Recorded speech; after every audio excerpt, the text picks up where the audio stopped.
L'objet n'a pas été atteint parce que, dans tout état de cause, on n'a pas pu toucher Ousmane Sonko pour l'informer, pour exercer ses droits, qu'il fallait une lettre recommandée avec accusé de réception. Donc le juge est allé trop loin.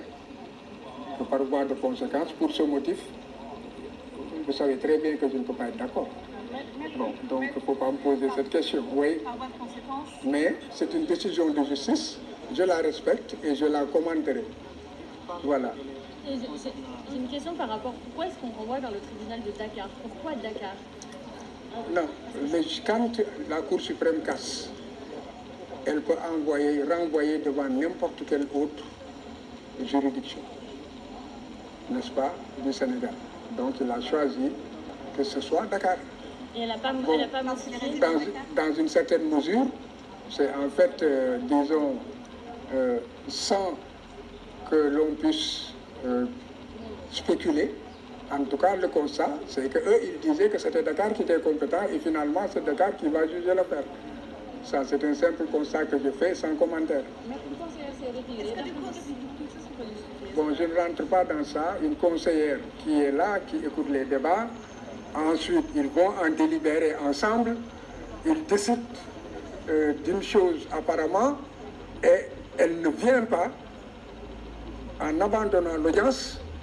Je ne fais pas de commentaires. Chacun n'a qu'à, en fait, comment dirais-je, penser ce qu'il pense. Moi, je fais simplement un constat.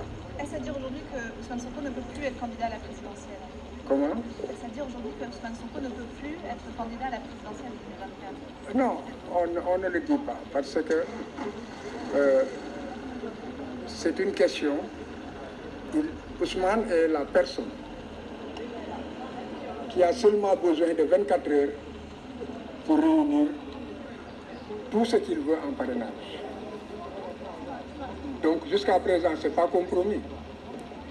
Mais l'État joue pour aller au-delà de ces 24 heures dont il a besoin, au moins.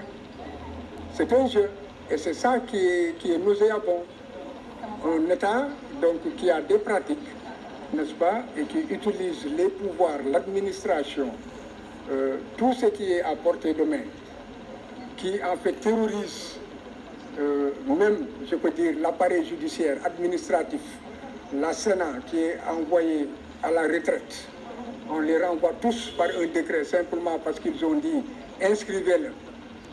Vous comprenez, on amène d'autres personnes. Le juge de Ziguinchor qui dit inscrivez-le. 2 jours, on lui envoie une inspection pour maintenant auditer et je ne sais pas quoi. Cela veut dire que toute personne qui se hasarderait à prendre une décision qui n'est pas conforme au desiderata du tout-puissant empereur, alors il n'a qu'à s'attendre à aller à la retraite. Bon, et ce n'est pas tout le monde qui a ce courage, et ce n'est pas tout le monde aussi qui peut, pour un idéal, se sacrifier, pour un dessein d'un peuple se sacrifier.